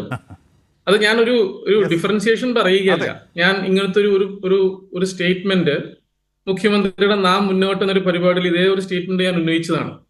മാലിന്യ സംസ്കരണത്തിൽ കേരളം ഇന്ത്യയുടെ ബാക്കിയുള്ള സംസ്ഥാനങ്ങളെക്കാളും ഒരു 30 വർഷം മുമ്പിലാണ്. 30 വർഷം. ഞാനിപ്പം കർണാടകയിലും തമിഴ്നാട്ടിലും ഡൽഹിയിലും UP-യിലൊക്കെ വർക്ക് ചെയ്യുന്നുണ്ട്. നമ്മളിപ്പോ അവിടെ ചെയ്യുന്ന കാര്യങ്ങൾ ഇവിടെ 30 വർഷം മുമ്പ് ചെയ്തു കഴിഞ്ഞു. അപ്പോ എന്താണ് പ്രശ്നം വെച്ചാൽ, റെയിൽവേക്ക് ഇപ്പൊ കിട്ടുന്ന ഈ ഒരു എക്സ്പീരിയൻസ്, കേരളത്തിൽ നിന്ന് കിട്ടുന്ന എക്സ്പീരിയൻസ് ശരിക്കും അവർക്ക് ബാക്കിയുള്ള സംസ്ഥാനങ്ങളിൽ എങ്ങും ഇല്ല. അപ്പൊ ഈ ഇവിടെ ഇപ്പൊ വർക്ക് ചെയ്യുന്ന, ഫോർ എക്സാമ്പിൾ ട്രിവാൻഡ്രത്തെ whoever it is a concerned officer, he may be a north Indian, അല്ലെ, മിക്കവാറും ഒരു നോർത്ത് ഓഫ് ഇന്ത്യയിൽ നിന്നോ അല്ലെങ്കിൽ ഔട്ട് ഓഫ് കേരള എന്നുള്ള ഉദ്യോഗസ്ഥനായിരിക്കാം. അദ്ദേഹം ചിലപ്പോൾ വണ്ടർ അടിക്കുന്നുണ്ടാവും, വാട്ട് ഈസ് ഹാപ്പനിങ്. ഇങ്ങനത്തെ ഒരു നോട്ടീസ്, കുറച്ച് വേസ്റ്റ് അവിടെ കിടക്കുന്ന ആൾക്കാർ എന്തിനാണ് ഇത്രയും പ്രശ്നം ഉണ്ടാക്കുന്നതെന്ന് അദ്ദേഹം വിചാരിക്കുന്നുണ്ടാവും. ഇതൊരു കൾച്ചർ ഷോക്കാണ് ശരിക്കും. അപ്പൊ കൾച്ചർ ഷോക്കിനകത്ത് സംസാരിക്കുമ്പോൾ നേരത്തെ ശ്രീ ചന്ദ്രശേഖരൻ പറഞ്ഞൊരു ഉത്തരവാദിത്വം, നമ്മളൊരു സ്റ്റാൻഡേർഡ് ജനറേറ്റ് ചെയ്യാണ് ഇന്ത്യക്ക് വേണ്ടിയിട്ട്. ഇതാണ് ഈ അവസരത്തിൽ എനിക്ക് പറയാനുള്ളത്. ഈ ഒരു പ്രക്ഷോഭം മുമ്പോട്ട് കൊണ്ടുപോകണം, വളരെ അഗ്രസീവായിട്ട് തന്നെ മുമ്പോട്ട് കൊണ്ടുപോകണം. ബാക്കിയുള്ള രാജ്യം കാണണം ഇതാണ് സ്റ്റാൻഡേർഡ് ഓഫ് ലിവിങ്. മാലിന്യ സംസ്കരണത്തിന്റെയും പ്രകൃതി സംരക്ഷണത്തിന്റെ സ്റ്റാൻഡേർഡ് ഇതാണ്. ഇതൊരു യൂറോപ്യൻ സ്റ്റാൻഡേർഡാണിത്. അല്ലാണ്ട് എനിക്ക് തോന്നുന്നില്ല ഇപ്പം ഇന്ത്യയിൽ എവിടെയാണെങ്കിലും ഇങ്ങനത്തെ ഒരു മരണം സംഭവിച്ചു കഴിഞ്ഞാൽ ഇങ്ങനത്തെ ഒരു റിയാക്ഷൻ ഉണ്ടാവുമെന്ന് ഞാൻ വിചാരിക്കുന്നില്ല. ഇങ്ങനത്തെ ഒരു മാലിന്യ പ്രശ്നത്തിനകത്ത് ഇത്രയും വലിയ റിയാക്ഷൻ ഇതാണ് കേരളത്തിന്റെ ഒരു ഇൻഫ്രാസ്ട്രക്ചർ ബെനിഫിറ്റ്. നമ്മുടെ നമ്മുടെ നമ്മുടെ ഈ സംസ്ഥാനം ഉണ്ടാക്കിയിരിക്കുന്ന ഏറ്റവും വലിയൊരു പുരോഗമനം ജനങ്ങളിലുള്ള ഈ ഒരു വികാരമാണ്. നമ്മൾ എങ്ങനെ വിട്ടുകൊടുക്കൂല ഇങ്ങനത്തെ കാര്യങ്ങളിൽ. അപ്പൊ ഇവിടെ ഒരു കാര്യം കൂടി ഈ ഒരു അവസരത്തിൽ എനിക്ക് പറയാനുള്ളത്, ഇപ്പൊ ഫോർ എക്സാമ്പിൾ കൊച്ചുവേളിയിൽ ഈ മാലിന്യകുമാരൻ കിടക്കുന്നു. അവിടെ പ്രോസിക്യൂഷൻ നടപടി ഇഷ്ടംപോലെ നിയമവശങ്ങൾ ഇവിടെ അവൈലബിൾ ആണ്. പൊല്യൂഷൻ കൺട്രോൾ ബോർഡിന് നോട്ടീസ്, പ്രോസിക്യൂഷൻ, ഇൻക്ലൂഡിങ് അവിടുത്തെ ഫെസിലിറ്റി സ്റ്റോപ്പ് ചെയ്യാനുള്ള നോട്ടീസ് കൊടുക്കുക, ഇങ്ങനത്തെ ഇഷ്ടംപോലെ ഫെസിലിറ്റീസ് അവിടെ അവൈലബിൾ ആണ്. അപ്പൊ അതൊക്കെ നമ്മൾ ഉപയോഗിച്ച് രാജ്യത്തിന് തന്നെ മാതൃകയായിട്ടുള്ള ഒരു പരിപാടി ഇവിടെ ചെയ്യണം എന്ന് തന്നെയാണ് എൻ്റെ അഭിപ്രായം. ഡോക്ടർ മനോജ്, താങ്കൾ ചൂണ്ടിക്കാണിച്ചത് വളരെ സാമൂഹ്യ പ്രാധാന്യമുള്ള ഒരു സംഭവമാണ്. ഒരു പക്ഷേ കക്ഷി രാഷ്ട്രീയ അതിപ്രസരം കൊണ്ട് നമ്മുടെ സമൂഹം പലപ്പോഴും ശ്രദ്ധിക്കാൻ മടിക്കുന്ന കാര്യങ്ങൾ, ചർച്ച ചെയ്യാൻ ഇടവരുത്താതെ മാറ്റിവെക്കുന്ന കാര്യങ്ങൾ. കക്ഷി രാഷ്ട്രീയം ആവശ്യമാണ്, രാഷ്ട്രീയമാണ് നമ്മുടെ സമൂഹത്തിൻ്റെ ചാലകശക്തി. ഒപ്പം തന്നെ നമ്മൾ രാഷ്ട്രീയ അതീതമായി ഇതൊക്കെ നോക്കിക്കാണേണ്ടതുണ്ട്. കേരളം ഒരു മാതൃക പല കാര്യത്തിലും സൃഷ്ടിക്കുന്നു എന്ന് പറയാറുണ്ട്. കേരളത്തിൻ്റെ ഒരു ബദലായി ഈ മാലിന്യ സംസ്കരണ പരിപാടി അത് പുത്തൻ ആക്കുന്ന തരത്തിലുള്ള ഇടപെടൽ നമുക്ക് ഉണ്ടാവേണ്ടതുണ്ട്. ടി സി രാജേഷ്, അദ്ദേഹം പരിസ്ഥിതി കാര്യങ്ങളിലൊക്കെ ശ്രദ്ധിക്കുന്ന ഒരു മാധ്യമ പ്രവർത്തകനാണ്, സാമൂഹിക നിരീക്ഷകനുമാണ്. ശ്രീ ടി സി രാജേഷ്, ഞാൻ താങ്കളോട് ചോദിക്കുകയാണ്, ഈ ഘട്ടത്തിൽ റെയിൽവേ ആരൊക്കെ എന്തു പറഞ്ഞാലും കേരളത്തിൽ പ്രതിക്കൂട്ടിലാണ്. ഈ രക്തത്തിന് മാത്രമല്ല, നമ്മുടെ നാട് അതിൻ്റെ നെടുകെയുള്ള ഒരു രേഖയിൽ മുഴുവൻ മലിനീകരണം നടത്തുന്ന ഒരു സ്ഥാപനമായി ഇത് മാറിയിരിക്കുന്നു. അത് ഇപ്പോഴും അത് നമ്മുടെ ജനാധിപത്യ ഇന്ത്യയിലെ ഒരു സ്ഥാപനമാണെങ്കിൽ പോലും അതിൻ്റെ രൂപീകരണ കാലം മുതലുള്ള അതിൻ്റെ കൊളോണിയൽ രീതികളിൽ അഭിരമിക്കുന്ന ഒരു പ്രസ്ഥാനം കൂടിയാണ്. നമുക്കറിയാം, ആ ഉദ്യോഗസ്ഥ ധാർഷ്ട്യത്തോടു കൂടിയാണ് ഇവിടുത്തെ ജനപ്രതിനിധി സഭകളെ അവർ കൈകാര്യം ചെയ്തുകൊണ്ടിരിക്കുന്നത്. മാലിന്യം ഉണ്ടാക്കൽ ഞങ്ങളുടെ അവകാശമാണ്, ഞങ്ങളത് ചെയ്യും. അതിനെതിരെ നടപടിയെടുത്ത നമ്മുടെ മുൻ മേയർ പ്രശാന്തിനെതിരെ കേസിന് പോയവരാണ് ഇന്ത്യൻ റെയിൽവേ. അത്തരത്തിലുള്ള ധാർഷ്ട്യം അവർക്കുണ്ട്. ഈ ഘട്ടത്തിൽ താങ്കൾക്കൊരു സാമൂഹ്യ നിരീക്ഷകൻ എന്നതിലേക്ക്, ഈ ചർച്ചയിലേക്ക് എന്താണ് കൂട്ടിച്ചേർക്കാനുള്ളത്? എവിടെയാണ് പിശക്? എന്താണ് നമ്മൾ ചെയ്യേണ്ടത്? നമ്മൾ ഈ മാലിന്യ നിർമ്മാർജ്ജന പരിപാടികളുമായി ബന്ധപ്പെട്ട് മുന്നോട്ട് വയ്ക്കുന്ന ചില മുദ്രാവാക്യങ്ങളുണ്ട്. അതിൽ ഏറ്റവും പ്രധാനപ്പെട്ടത് ഒന്ന് റെഡ്യൂസ്. നമ്മൾ ഈ മാലിന്യം ഉണ്ടാകുന്നതിൻ്റെ അളവ് കുറയ്ക്കുക, റീയൂസ്, പിന്നെ റീസൈക്കിൾ എന്നതാണ്. മൂന്നാമത് മാത്രമാണ് റീസൈക്കിൾ എന്ന് പറയുന്ന ഒരു ഘടകം വരുന്നുള്ളൂ. അപ്പോൾ നമ്മുടെ മുൻപിൽ ഈ മാലിന്യ സംസ്കരണത്തിലെ ഏറ്റവും വലിയ കീറാമുട്ടിയും ഇത് തന്നെയാണ് എന്നുള്ളതാണ് വസ്തുത. ആളുകളെ സംബന്ധിച്ച് അവർക്ക് ഇതെല്ലാം കൂടെ കൂട്ടിക്കലർത്തി ഒരിടത്തേക്ക് നിക്ഷേപിക്കുകയാണെങ്കിൽ അതാണ് അവരെ സംബന്ധിച്ചിടത്തോളം സൗകര്യം. ഇത് തരംതിരിക്കുക അല്ലെങ്കിൽ കൂട്ടിക്കലർത്താതിരിക്കുക എന്ന് നമ്മൾ പറയുന്നത് ഇവർ അംഗീകരിക്കില്ല. ഇപ്പോൾ ഇന്ത്യൻ റെയിൽവേയെ സംബന്ധിച്ച്, ഇന്ത്യൻ റെയിൽവേ ഇപ്പോഴല്ല ഇത്തരത്തിലുള്ള ഒരു മാലിന്യ വാഹന ആയിട്ട് മാറിയിരിക്കുന്നത്. പണ്ട് തൊട്ട് തന്നെ റെയിൽവേയിൽ ഇതുണ്ട്. പക്ഷേ ഇപ്പോൾ റെയിൽവേ കുറേയൊക്കെ മെച്ചപ്പെട്ടത് മനുഷ്യവിസർജ്യത്തിൻ്റെ കാര്യത്തിലാണ്. അത് പണ്ട് പാളങ്ങളിലേക്ക് തന്നെയാണ് വിട്ടുകൊണ്ടിരുന്നത്. ഇപ്പോൾ ബയോ ടോയ്ലറ്റുകൾ വന്നു കഴിഞ്ഞപ്പോൾ അതിനകത്ത് വ്യത്യാസം വന്നു. പക്ഷേ ഈ ഖരമാലിന്യ സംസ്കരണത്തിൽ ഉൾപ്പെടെ അത്തരത്തിലുള്ള ഒരു മാറ്റം കൊണ്ടുവരാൻ എന്തുകൊണ്ടോ റെയിൽവേ തയ്യാറാകുന്നില്ല എന്നുള്ളതാണ് വസ്തുത. ഇപ്പം നമ്മുടെ കൂട്ടത്തിൽ തീവണ്ടികൾ സഞ്ചരിച്ചിട്ടുള്ള ആളുകൾക്കൊക്കെ തന്നെ അറിയാം, അതിനകത്ത് ധാരാളം ആളുകൾ ഭക്ഷണം കഴിക്കുന്നുണ്ട്, കൊണ്ടുവന്ന് കഴിക്കുന്നവരുണ്ട്, മേടിച്ച് കഴിക്കുന്നവരുണ്ട്. ഇവരുടെ എല്ലാം മാലിന്യം, ഇവർ ഭക്ഷണം കഴിച്ചതിന് ശേഷം വരുന്ന അവശിഷ്ടങ്ങൾ ഒരിടത്തും സെഗ്രിഗേറ്റ് ചെയ്തല്ല പുറത്തേക്ക് തള്ളുന്നത്. ഇത് ട്രെയിനിനകത്ത് വെച്ചിരിക്കുന്ന ഒരു കൂടയ്ക്കകത്തേക്ക് ഇതെല്ലാം കൂടെ ഒന്നിച്ചുകൊണ്ടിടുകയാണ് ചെയ്യുന്നത്. അവസാനം ഈ കറുത്ത കൂട ചുട്ടിക്കെട്ടി ട്രെയിൻ എത്തുന്നിടത്ത് എവിടെയെങ്കിലും ഒരിടത്ത് നിക്ഷേപിക്കും. അതിനുശേഷം ഈ മാലിന്യം സംസ്കരിക്കണമെങ്കിൽ ഈ കൂട പൊട്ടിച്ച് ഇതിനകത്തു നിന്നുള്ള ജൈവമാലിന്യവും അജൈവമാലിന്യവും വേർതിരിക്കുക എന്ന് പറയുന്ന ഒരു വലിയ പ്രോസസ്സുണ്ട്. ഇത്തരത്തിൽ കൂട്ടിക്കലർത്തപ്പെട്ട മാലിന്യത്തിൽ നിന്ന് അത്തരത്തിൽ ഇത് വേർതിരിച്ചെടുക്കുക എന്ന് പറയുന്നത് അത്ര എളുപ്പമുള്ളൊരു കാര്യമല്ല. അതുകൊണ്ട് തന്നെ റെയിൽവേ പോലുള്ളൊരു സ്ഥാപനത്തിന് അവർക്ക് പ്രതിദിനം ടൺ കണക്കിന് മാലിന്യം ഉൽപ്പാദിപ്പിക്കുന്ന ഒരു സ്ഥാപനമാണ് റെയിൽവേ. അപ്പോൾ അവരെ സംബന്ധിച്ചിടത്തോളം ഇങ്ങനെ കൂട്ടിക്കലർത്തി വരുന്ന മാലിന്യം വീണ്ടും സെഗ്രിഗേറ്റ് ചെയ്ത് നിങ്ങൾ ഇന്ന രീതിയിൽ ചെയ്യണം എന്ന് പറഞ്ഞു കഴിഞ്ഞാൽ അവർ ചിലപ്പോൾ ചെയ്യാൻ തയ്യാറായി എന്ന് വരില്ല. അതാണിപ്പോൾ നമ്മൾ ഈ കൊച്ചുവേളിയിൽ ഉൾപ്പെടെ പലയിടത്തും കണ്ടുകൊണ്ടിരിക്കുന്നത്. ഇപ്പോൾ തിരുവനന്തപുരം തമ്പാനൂർ റെയിൽവേ സ്റ്റേഷനിൽ തന്നെ 2020 ഇപ്പം മനോജ് പറഞ്ഞ പോലെ ഞങ്ങൾ 2014 അവസാനമാണ് തിരുവനന്തപുരം നഗരസഭയിൽ ഈ ഒരു പ്രവർത്തനം ആരംഭിക്കുന്നത്. അപ്പോൾ 2020 ഒരു ഘട്ടത്തിൽ ഇങ്ങനെ റെയിൽവേ സ്റ്റേഷന് മാലിന്യം കൂടിക്കിടക്കുന്നു എന്നറിഞ്ഞുകൊണ്ട് അവിടെ നിന്ന് എടുത്ത ചില ചിത്രങ്ങളുണ്ട്. ആ ചിത്രങ്ങൾ നോക്കിക്കഴിഞ്ഞാൽ വളരെ വ്യക്തമാണ്. അവിടെ ഒരു ഇൻസിനറേറ്റർ വെച്ചിട്ടുണ്ട്. ശരിക്കും പറഞ്ഞാൽ ആ ഒരു ഇൻസിനറേറ്ററിൽ കത്തിച്ചാൽ തീരുന്ന മാലിന്യം അല്ല അവിടെ ഉള്ളത്. മാത്രമല്ല ഈ ഇൻസിനറേറ്റർ വയ്ക്കുക എന്ന് പറയുന്നത് മലിനീകരണ നിയന്ത്രണ ബോർഡ് ഉൾപ്പെടെ അംഗീകരിച്ചിട്ടുള്ള ഒരു മാർഗ്ഗമല്ല. ജൈവ മാലിന്യങ്ങൾ കമ്പോസ്റ്റ് ആക്കുക എന്ന് തന്നെയാണ് നമ്മൾ ചെയ്യേണ്ടത്. റെയിൽവേ ആ പ്രോസസ്സ് ചെയ്യുന്നുണ്ടോ? അജൈവ മാലിന്യങ്ങൾ വേർതിരിച്ച് അത് കൊടുക്കേണ്ടത് അതാത് തദ്ദേശ സ്വയംഭരണ സ്ഥാപനങ്ങളുടെ ചുമതലയിലേക്കാണ്. അതിവർ ചെയ്യുന്നുണ്ടോ? പകരം ഇവർ ചെയ്യുന്നത് എന്താണ്? ഇവർ പല ആളുകൾക്കായിട്ട് ഈ ജോലി വേർതിരിച്ചു കൊടുത്തിരിക്കുകയാണ്. കരാറെടുത്തവരെന്തോരും ചെയ്യും? അവരത് മോണിറ്റർ ചെയ്യുന്നില്ല എന്നത് തന്നെയാണ് ജോയിയുടെ മരണം തന്നെയാണ് അതിൻ്റെ ഏറ്റവും വലിയ തെളിവ്. കാരണം ഈ ആമേഴഞ്ചാൻ തോടിലെ മാലിന്യം വൃത്തിയാക്കാനോ അല്ലെ വൃത്തിയാക്കലിൻ്റെ സാധ്യത പരിശോധിക്കാനോ ഇറങ്ങിയ ജോയിക്ക് യാതൊരു തരത്തിലുള്ള സുരക്ഷാ മുൻകരുതലുകൾ ഏർപ്പെടുത്തിയിട്ടില്ല എന്ന കാര്യം അവിടുത്തെ ഒരു ഉദ്യോഗസ്ഥ മോണിറ്റർ ചെയ്തോ? മോണിറ്റർ ചെയ്തിരുന്നെങ്കിൽ ഈ പ്രശ്നം ഉണ്ടാകില്ലായിരുന്നല്ലോ. അപ്പോൾ അത് ചെയ്തിട്ടില്ല എന്ന് പറഞ്ഞതുപോലെയാണ് എല്ലാ കാര്യങ്ങളും. ഇപ്പോൾ ഇവിടെ തന്നെ ഈ ജോയിയുടെ മരണത്തിന് ഉത്തരവാദിയായിട്ടുള്ള ഇത് മോണിറ്റർ ചെയ്യേണ്ട ഉദ്യോഗസ്ഥന്മാർ, അവരുടെ വീഴ്ചയ്ക്ക് റെയിൽവേ അവർക്കെതിരെ നടപടിയെടുത്തിട്ടില്ല. ജോയിക്കൊരു നഷ്ടപരിഹാരം കൊടുത്തില്ല എന്നതിലുപരി തന്നെ ഈ ഉദ്യോഗസ്ഥർക്കെതിരെ എന്തെങ്കിലും തരത്തിലുള്ള ഒരു നടപടി റെയിൽവേ കൈക്കൊണ്ടിട്ടുണ്ടോ? ഉണ്ടായിട്ടില്ല. അപ്പോൾ സ്വാഭാവികമായിട്ട് ഈ ഉദ്യോഗസ്ഥന്മാരെ സംരക്ഷിക്കുന്ന നിലപാടാണ് റെയിൽവേയുടേത്. അപ്പോൾ സ്വാഭാവികമായിട്ട് എന്താണ്, ഈ മാലിന്യ സംസ്കരണത്തിൻ്റെ കാര്യത്തിലും ഇതേ രീതിയിൽ തന്നെ ഉള്ള ഒരു മുമ്പോട്ട് പോക്കായിരിക്കും റെയിൽവേ ചെയ്യുന്നത്. ഇത് റെയിൽവേ ഇപ്പോൾ കേന്ദ്ര സർക്കാരിൻ്റെ കീഴിലുള്ളതായതുകൊണ്ട് ഇതിനെ രാഷ്ട്രീയപരമായിട്ട് കാണണമെന്നൊന്നുമില്ല. ഇപ്പോൾ ഇന്ന് തന്നെ പല രാഷ്ട്രീയ പാർട്ടികളും കോർപ്പറേഷൻ്റെ നേരെയാണ് സമരം ചെയ്തത്. അതിലെല്ലാം ഒരു റെയിൽവേയുടെ ഇക്കാര്യത്തിലുള്ള ചില വീഴ്ചകളുണ്ട്. ഇതിപ്പോൾ മാലിന്യ സംസ്കരണത്തിൻ്റെ കാര്യത്തിൽ മാത്രമല്ല, കോർപ്പറേഷൻ കൊടുക്കുന്ന നോട്ടീസിനെ ഇവർ അവഗണിച്ചു എന്ന് പറയുമ്പോൾ കോർപ്പറേഷൻ ഇവിടെ കുടിവെള്ള വിതരണം, ശുദ്ധജലം ജനങ്ങൾക്ക് കുടിക്കാൻ വേണ്ടിയിട്ടൊരു സിസ്റ്റം കൊണ്ടുവന്നിട്ടുണ്ട്. ഈ സിസ്റ്റത്തിനെതിരെ കോടതിയിൽ പോയ ഒരു വിഭാഗം ടാങ്കർ ലോറി ലോബികൾക്ക് സഹായകമായ രീതിയിൽ ഒരു ഡോക്യുമെൻ്റ് ഉണ്ടാക്കി കൊടുത്ത വകുപ്പാണ് ഈ റെയിൽവേ എന്ന് പറയുന്നത്. അതായത് ഈ തിരുവനന്തപുരം നഗരപരിധിക്കുള്ളിൽ കുടിവെള്ളം വിതരണം ചെയ്യണമെങ്കിൽ ജല അതോറിറ്റിയുടേതേ പറ്റുള്ളൂ. അതിന് ടാങ്കർ ലോറികളെ കോർപ്പറേഷൻ ലിസ്റ്റ് ചെയ്തിട്ടുണ്ട്, അതിനൊരു സിസ്റ്റമുണ്ട്, അതിൻ്റെ കീഴിലേ കൊടുക്കാൻ പാടുള്ളൂ. അപ്പോൾ അതിനെതിരെ അത് പൊളിക്കാൻ വേണ്ടി ടാങ്കർ ലോറിക്കാർ കോടതിയിൽ പോകുന്നു. കോടതി പിന്നീട് അവർക്കെതിരെ വന്ന് കോർപ്പറേഷൻ അനുകൂലമായിട്ടാണ് വിധി വന്നത്.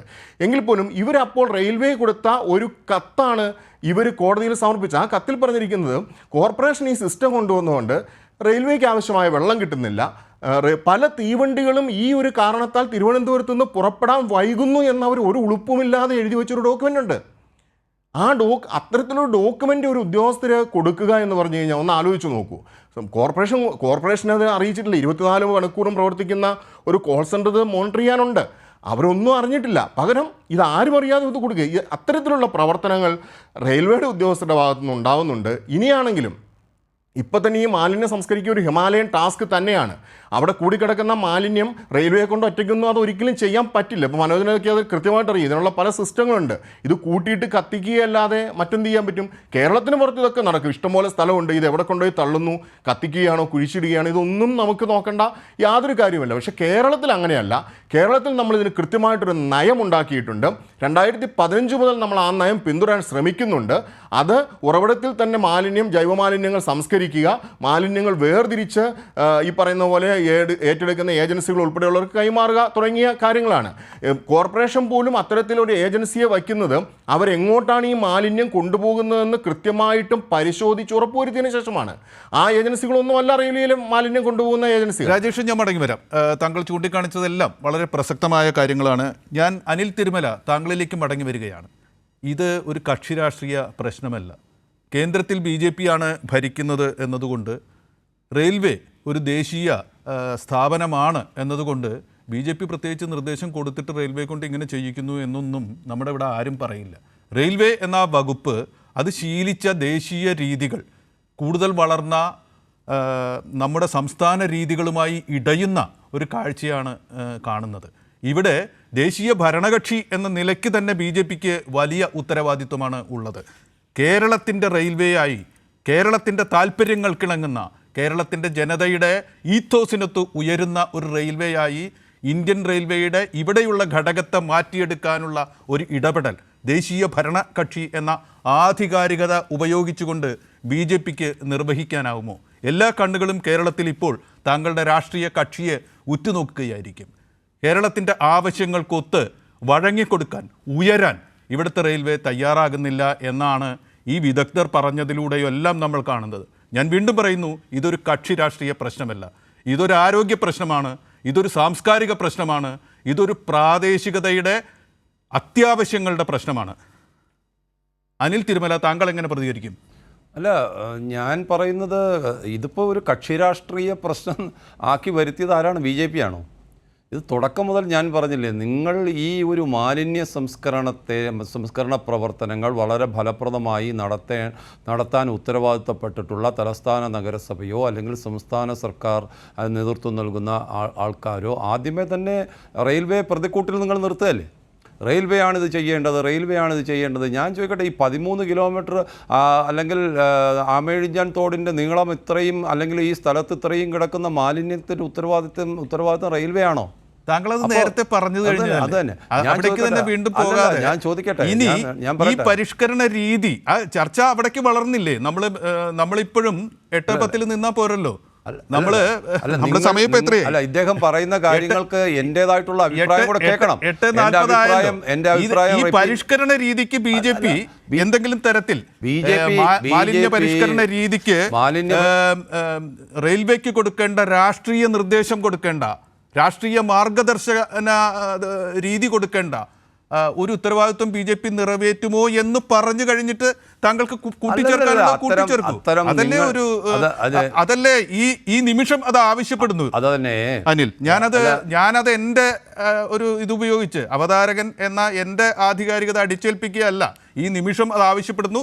താങ്കൾക്ക് ഇനി ഇഷ്ടം പോലെ. അതല്ല, അവതാരകൻ പറയുന്ന കാര്യങ്ങൾക്ക് മറുപടി പറയാൻ തന്നെയാണ് ഞാൻ ഇരിക്കുന്നത്. പക്ഷേ ഇദ്ദേഹത്തിൻ്റെ കാഴ്ചപ്പാടിൽ ഞാൻ മറുപടി പറയണമെന്ന് പറഞ്ഞാൽ നടക്കുന്ന കാര്യമല്ല. ഇവിടെ റെയിൽവേക്ക് വേണ്ടത്ര വിധത്തിലുള്ള എല്ലാ നിർദ്ദേശങ്ങളും കൊടുക്കാൻ കേന്ദ്ര സർക്കാർ തയ്യാറാണ്. തലസ്ഥാന നഗരത്തിൽ റെയിൽവേ സ്റ്റേഷനിൻ്റെ നവീകരണത്തിന് പോലും കോടിക്കണക്കിന് രൂപ കേന്ദ്ര സർക്കാർ മാറ്റിവെച്ചിട്ടുണ്ട്. അതിൻ്റെ പ്രവർത്തനങ്ങൾ നടന്നു വരുന്നു. അതിൻ്റെ ബാക്കി കാര്യങ്ങളെല്ലാം പിന്നാലെ നടന്നു വരും. അതുകൊണ്ട് മാലിന്യ സംസ്കരണം മാത്രം റെയിൽവേക്ക് കൊടുക്കേണ്ട നിർദ്ദേശം കേന്ദ്ര സർക്കാർ ഇടപെടുമോ എന്നുള്ളതല്ല, മാലിന്യ സംസ്കരണം ഉൾപ്പെടെ അത് റെയിൽവേക്ക് വേണ്ട എല്ലാ നിർദ്ദേശങ്ങളും കൊടുക്കാൻ പ്രതിജ്ഞാബദ്ധമായ ഒരു സർക്കാർ തന്നെയാണ് നമ്മുടെ രാജ്യം ഭരിക്കുന്നത്. അങ്ങനെയാണെങ്കിൽ കേരളത്തിന്റെ സ്ഥലപരിധിക്ക് ആവശ്യമായ അതിനുതകുന്ന ഒരു മാലിന്യ സംസ്കരണ നയം കേരളത്തിൽ തിരുവനന്തപുരം മുതൽ കാസർഗോഡ് വരെയുള്ള ആ റെയിൽവേ പാതയിൽ സ്വീകരിക്കപ്പെടും. നാളെ അത് സ്വീകരിക്കപ്പെടും എന്നീ ചർച്ചയിൽ താങ്കളുടെ രാഷ്ട്രീയ കക്ഷിക്ക് വേണ്ടി വാഗ്ദാനം നൽകാൻ താങ്കൾക്ക് കഴിയുമോ? ഞാനിപ്പോ ഒരു വാഗ്ദാനം ആലോചിച്ചത്, നിങ്ങളൊരു ഇന്ത്യൻ റെയിൽവേയുടെ ഒരു പ്രശ്നത്തെ സംബന്ധിച്ച് എൻ്റെ അടുത്ത് വന്നിരുന്ന് വാഗ്ദാനം തരാൻ പറ്റുമോ എന്നൊക്കെ ചോദിക്കുന്നത് എത്ര ബാലിശമായ ചോദ്യമാണ് നിങ്ങൾ ഈ ഒരു അവതാരകൻ എന്നോട് ചോദിക്കുന്നത്. ബാലിശത്വം എന്ന് പറയുന്നത് താങ്കൾ അങ്ങനെ ആക്ഷേപിക്കുന്നത് പോലെ ഒരു കാര്യമല്ല. ഞാൻ പറയട്ടെ, രാജാവ് നഗ്നനായപ്പോ വിളിച്ചു പറഞ്ഞത് ഒരു ബാലനാണ്, ഒരു കുട്ടിയാണ്. ഞാൻ പറയട്ടെ, അതുകൊണ്ട് ബാലിശത്വം എന്ന് പറഞ്ഞാൽ ഞാൻ അങ്ങ് ചെറുതായി വിവസ്ത്രനായി ബാലർക്ക് ചേർന്ന് ഏതെങ്കിലും വസ്ത്രമെടുത്ത് ഈ ചർച്ചയിൽ നിൽക്കുന്ന മനോഭാവത്തോടെ നിൽക്കില്ല. അതുകൊണ്ട് താങ്കൾക്ക് ഞാൻ ചോദിച്ച ചോദ്യത്തിന് താങ്കൾക്ക് പറയാവുന്നത് പറയാൻ പറ്റാത്തത് പറയാതിരിക്കാം. എന്റെ പ്രായത്തെ ചോദ്യം ചെയ്യുന്നത് എന്തിനാണ് സാർ? അതൊക്കെ രസിക്കുന്ന, അതൊക്കെ കട്ട് ചെയ്തിട്ട് പിറ്റേ ദിവസം വിൽപ്പനയ്ക്ക് വെക്കുന്ന മാധ്യമങ്ങളുണ്ടാവും. ഞങ്ങൾക്ക് അതിന്റെ ആവശ്യമില്ല. നിങ്ങൾക്ക് അതിന്റെ ആവശ്യമില്ല. ഞങ്ങൾക്ക് അതിന്റെ ആവശ്യമില്ല. ശരി, ഞാൻ സമ്മതിച്ചു. ഞാൻ ചാനൽ ചർച്ചയിൽ വന്നിരിക്കുന്ന സമയത്ത് നമുക്ക് ഒരു അവതാരകന്റെ അല്ലെങ്കിൽ നിങ്ങൾ ഉദ്ദേശിക്കുന്ന രീതിയിൽ എന്റെ കാഴ്ചപ്പാട് പറയണമെന്ന് പറഞ്ഞാൽ അത് നടക്കുന്ന കാര്യമില്ല. റിപ്പീറ്റ് എന്റെ പ്രായത്തെയും എന്റെ വിവേകത്തെയും ചോദ്യം ചെയ്യുന്നത് എന്തിനാണ്? ആരാണ് ചെറുതാവുന്നത്? അതല്ല, താങ്കൾ വിവേകിയാണ്, എല്ലാ അറിവുള്ള ആളാണ്, ഒക്കെ ശരിയാണ്. ഞാൻ സമ്മതിച്ചു. എനിക്കുള്ള വിവേകമേ എനിക്കുണ്ടാവുള്ളൂ. ഒരു കാര്യം, പ്രകടവുമാണ്. ഞാനൊരു പൊതുപ്രവർത്തകൻ എന്നുള്ള നിലയിൽ ഇദ്ദേഹത്തോട് പറയുന്ന ചില കാര്യങ്ങൾ ഇദ്ദേഹം കേൾക്കാനുള്ള ക്ഷമ കാണിക്കണം. ആദ്യം ഞാൻ ക്ഷമയോടെ കേട്ടിരിക്കുകയായിരുന്നല്ലോ. ഇടപെടേണ്ട ഒരു ഘട്ടത്തിലാണ് ഇടപെടുത്തിയത്. അതിന് കാരണമുണ്ടാക്കിയത് താങ്കളാണ്. അല്ല, ഇദ്ദേഹം ഇടപെടേണ്ട സമയത്ത് ഇടപെട്ടോളാം, അതിലും കുഴപ്പമില്ല. അപ്പോൾ ഈ റെയിൽവേക്ക് വേണ്ട മാർഗനിർദ്ദേശം കൊടുക്കാൻ പ്രാപ്തിയുള്ള ഒരു സർക്കാർ തന്നെയാണ് നമ്മുടെ രാജ്യം ഭരിക്കുന്നത്. അത് കേവലം മാലിന്യ പ്രശ്നം മാത്രമല്ല, മാലിന്യ പ്രശ്നം അതിൻ്റെ ഒരു ഭാഗമാണ്. റെയിൽവേയുടെ നവീകരണത്തിന് വേണ്ടിയിട്ടുള്ള എല്ലാ പ്രവർത്തനങ്ങളും നടന്നുകൊണ്ടിരിക്കുന്നു. ഈ കാര്യങ്ങളെല്ലാം നടക്കുന്നു. ഞാൻ ചോദിക്കട്ടെ, ഇതിനോട് കൂട്ടിച്ചേർത്തുകൊണ്ട് തലസ്ഥാന നഗരസഭയ്ക്ക് വ്യക്തമായൊരു മാലിന്യ സംസ്കരണ പദ്ധതി ഉണ്ടോ? അവതാരകൻ തന്നെ മറുപടി പറയണം, ഉണ്ടോ? അവതാരകനാണോ മറുപടി പറയേണ്ടത്? താങ്കളുടെ നിലപാട് പറയും. എൻ്റെ അടുത്ത് ചോദിച്ച ചോദ്യം തന്നെ ഞാൻ അദ്ദേഹത്തോട് ചോദിക്കണം. ഇദ്ദേഹം എല്ലാ കാര്യങ്ങളിലും അറിവുള്ള ആളായതുകൊണ്ട് ഞാൻ പറയുകയാണ്. ചർച്ചയുടെ മേശകൾ തിരിച്ചു വെക്കേണ്ടി വരും. ആ ചോദ്യത്തിനൊന്നും ഞാൻ ഉത്തരം പറയുന്നില്ല. ഞാൻ ഈ വിഷയത്തിൽ ഒതുങ്ങിയെന്ന് ആണ് ഇന്ന് സംസാരിക്കുന്നത്. ഞാൻ ആ വിഷയത്തിൽ പരമാവധി ഒതുങ്ങിയെന്ന് സംസാരിക്കാനാണ് ഉദ്ദേശിച്ചത്. പക്ഷേ ഇദ്ദേഹം അവർക്ക് നയമില്ലെന്ന് താങ്കൾക്ക് പ്രഖ്യാപിക്കാം. ആ പ്രഖ്യാപനം ജനങ്ങൾക്ക് മുമ്പിൽ ഉണ്ടാവും. അല്ലാണ്ട് മറിച്ച് നഗരസഭയ്ക്ക് വേണ്ടി മറുപടി പറയാൻ അവരുടെ വക്താവല്ല. അങ്ങനെയാണെങ്കിൽ തലസ്ഥാന നഗരസഭയുടെ മേയർ പറഞ്ഞതാണ്, ആദ്യ ദിവസം അവിടുത്തെ റെയിൽവേ ട്രാക്കിൻ്റെ അവിടുത്തെ ഒരു മാൻഹോളിൽ നിന്ന് ഒരു റെയിൽ നീർ എന്ന് പറയുന്നൊരു കുപ്പി കിട്ടി. അതാണോ റെയിൽവേയുടെ മാലിന്യം എന്ന് പറയുന്നത്? ആ ഒരു കുപ്പി കിട്ടിയതാണോ റെയിൽവേയുടെ മാലിന്യത്തിൻ്റെ അളവ് നിശ്ചയിക്കുന്നത്? എന്തൊക്കെ രീതിയിലാണ് ആ പ്രചരണം മുന്നോട്ട് പോയത്? ഞാൻ ചോദിക്കട്ടെ, ഈ തലസ്ഥാന നഗരസഭയിൽ ഇപ്പോൾ നടക്കുന്ന ഹരിതകർമ്മ സേന കളക്ട് ചെയ്യുന്ന, ശേഖരിക്കുന്ന മാലിന്യങ്ങളെല്ലാം കൈമാറുന്നത് ആർക്കാണ്? ഏജൻസികൾക്കാണ്. അത്തരം നേരത്തെ നമ്മുടെ പരിസ്ഥിതി പ്രവർത്തകൻ വളരെ വ്യക്തമായി സൂചിപ്പിച്ചല്ലോ, അത്തരം ഏജൻസികൾ കൈമാറുന്ന മാലിന്യങ്ങൾ വളരെ ഫലപ്രദമായാണ് സംസ്കരിക്കുന്നത് എന്ന് പറയുവാൻ സാധിക്കുമോ? ഞാൻ തലസ്ഥാന നഗരസഭയിൽ കഴിഞ്ഞ 10 വർഷമായ ഒരു ജനപ്രതിനിധിയാണ്. ജൈവ അജൈവ മാലിന്യങ്ങൾ കൈമാറുന്ന രീതി എന്താണ്? അവിടെ ജൈവ മാലിന്യങ്ങൾ കൈമാറുന്ന രീതി യാതൊരു തരത്തിലും അതിനെ സംസ്കരിക്കാൻ പറ്റുന്ന തരത്തിൽ ശാസ്ത്രീയമായിട്ടുള്ള വശങ്ങളില്ലാതെ, പരിചയസമ്പന്നരില്ലാതെ, കേവലം രാഷ്ട്രീയ നേട്ടത്തിന് വേണ്ടിയിട്ട് രാഷ്ട്രീയ നേതാക്കന്മാരുടെ പിൻബലത്തോടു കൂടി ചില വ്യക്തികൾക്ക് ഈ മാലിന്യം കൈമാറുന്നു. മാലിന്യം ഒരു കച്ചവടമാണ് തലസ്ഥാന നഗരസഭയിൽ നടന്നുകൊണ്ടിരിക്കുന്നത്. കോടികളുടെ കച്ചവടമാണ് തലസ്ഥാന നഗരസഭയിൽ നടന്നുകൊണ്ടിരിക്കുന്നത്. പല രാഷ്ട്രീയ നേതാക്കന്മാരുടെയും ഇടതുപക്ഷ നേതാക്കന്മാരുടെയും സഹായത്തോടു കൂടിയിട്ടാണ് ഈ മാലിന്യം കൈമാറുന്നത്. ഈ മാലിന്യങ്ങളെല്ലാം ഫലപ്രദമായി സംസ്കരിക്കുന്നു എന്ന് ഉറപ്പുവരുത്താൻ നമുക്ക് സാധിച്ചിട്ടുണ്ടോ? സാധിച്ചിട്ടില്ല. അതെല്ലാം തന്നെ ശാസ്ത്രീയമായി, ഒരു തരത്തിലും ശാസ്ത്രീയമായി സംസ്കരിക്കാതെ ഇത്തരം ജലസ്രോതസ്സുകളിലേക്ക് വലിച്ചെറിയുന്ന ഒരു സംവിധാനം ഉണ്ട്. അതെല്ലാം നിങ്ങൾ കേവലം താങ്കളിലേക്ക് തിരിച്ചു വരാം. ഇപ്പോൾ ഹരീന്ദ്രൻ MLA, താങ്കൾക്കാണ് ഇതിന് മറുപടി പറയാനുള്ള ഒരു അവസരം ഉള്ളത്. താങ്കളാണ് ഇതിന് മറുപടി പറയേണ്ടത്. തിരുവനന്തപുരം നഗരസഭ മാലിന്യ കച്ചവടം നടത്തുകയാണ്. രാഷ്ട്രീയ താല്പര്യം നോക്കി അർഹരല്ലാത്ത ആളുകളെ ഏൽപ്പിച്ച് ആ മാലിന്യം കൊണ്ടുപോയി ജലസ്രോതസ്സുകളിൽ തട്ടുകയാണെന്നൊരു ആരോപണമാണ് അദ്ദേഹം ഉന്നയിച്ചത്. ഇവർക്ക് നയമുണ്ടോ എന്ന് ചോദിച്ചുകൊണ്ട് എന്നോട് മറുപടി പറയാനാണ് അദ്ദേഹം ആവശ്യപ്പെട്ടത്. അത് നമുക്ക് മാറ്റിവെക്കാം. താങ്കൾ മറുപടി പറയൂ. ഹരീന്ദ്രൻ, താങ്കൾക്ക് എന്ത് മറുപടി? ഞാൻ പറയാം. ആദ്യം എനിക്ക് പറയാനുള്ളത് ഒന്ന് കേരളത്തിൽ പഞ്ചായത്ത് നഗരപാലിക ബില്ലിൽ മാലിന്യ സംസ്കരണവുമായി ബന്ധപ്പെട്ട് ചില നിയമവ്യവസ്ഥകളുണ്ട്.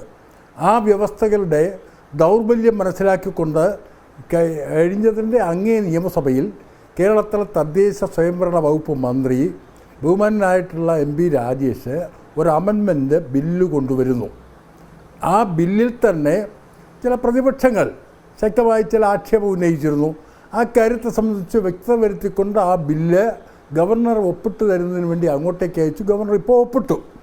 ആ പഞ്ചായത്ത് നഗരപാലിക ബില്ലിലുള്ള ദൗർബല്യങ്ങൾ പരിഹരിച്ചുകൊണ്ട് ഈ മാലിന്യങ്ങൾ നിക്ഷേപിക്കുന്നവരുടെ പേരിൽ നിയമ നടപടി കൈക്കൊള്ളാനും 50,000 രൂപ വരെ ഫൈൻ ഈടാക്കാനുള്ള അധികാരം കോർപ്പറേഷൻ സെക്രട്ടറിക്ക്, നഗരസഭാ സെക്രട്ടറിക്ക്, ഗ്രാമപഞ്ചായത്ത് പ്രസിഡന്റിന് അധികാരം നൽകുന്ന നിയമ ഭേദഗതി ബില്ലാണ്.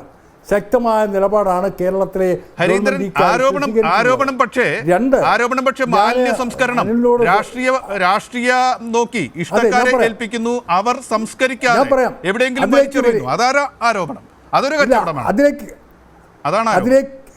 അതിലേക്ക് ഞാൻ വരികയാണ്. കേരളത്തിൽ എല്ലാ ഗ്രാമപഞ്ചായത്തുകളിലും നഗരസഭകളിലും കോർപ്പറേഷൻ മേഖലകളിലെല്ലാം ഈ മാലിന്യങ്ങൾ സംഭരിച്ച് വയ്ക്കാനും അത് സെഗ്രിഗേറ്റ് ചെയ്യാനുമുള്ള ഒരു സമഗ്രമായിട്ടുള്ള സംവിധാനമുണ്ട് എന്ന് അദ്ദേഹം ഓർക്കുന്നത് നന്നായിരിക്കും. MCF ഉണ്ട്, RRF ഉണ്ട്. ഇത് സംഭരിച്ച് ഹരിതകർമ്മസേന ഇവിടെ എത്തിക്കുന്നു, സെഗ്രിഗേറ്റ് ചെയ്ത് ക്ലീൻ കേരള കമ്പനിക്ക് കൈമാറുന്നു. ക്ലീൻ കേരള കമ്പനി എന്ന് പറയുന്നത് കേരളത്തിലെ ഗവൺമെൻറ്റുമായി ബന്ധപ്പെട്ട് നിൽക്കുന്ന, അത് സെഗ്രിഗേറ്റ് ചെയ്ത് ആവശ്യത്തിന് റീയൂസ് ചെയ്യാനൊക്കെ പറ്റിയ നിലയിൽ അത് സെഗ്രിഗേറ്റ് ചെയ്ത് കൊടുക്കുകയും സംസ്കരിച്ച് തിരിച്ചു വരികയും ചില ഉൽപ്പന്നങ്ങളായി വരികയും ചെയ്യുന്ന അവസ്ഥ നമുക്ക് കാണാൻ കഴിയുന്നുണ്ട്.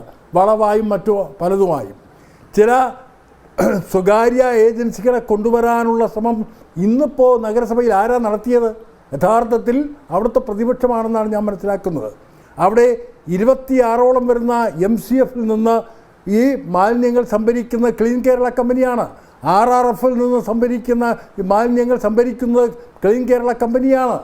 ഇതുപോലുള്ള ഗവൺമെൻറ്റുമായി ബന്ധപ്പെട്ട് നിൽക്കുന്ന തന്നെ ക്ലീൻ കേരള കമ്പനി പോലുള്ള അവർ എടുത്ത് സെഗ്രിഗേറ്റ് ചെയ്ത് സംസ്കരിച്ച് എടുക്കുന്ന നിലപാടും അതിൻ്റെ ഭാഗമായി ഹരിതകർമ്മ സേനയിൽപ്പെട്ടവർക്ക് തന്നെ ശമ്പളം കൊടുക്കാൻ കഴിയുന്ന അവസ്ഥയും സംജാതമാക്കാൻ നഗരസഭകൾക്ക് ഗ്രാമപഞ്ചായത്തുകൾക്കൊക്കെ കഴിയുന്നു. മനോജിനെ ഞാൻ താങ്കളിലേക്ക് വരികയാണ്.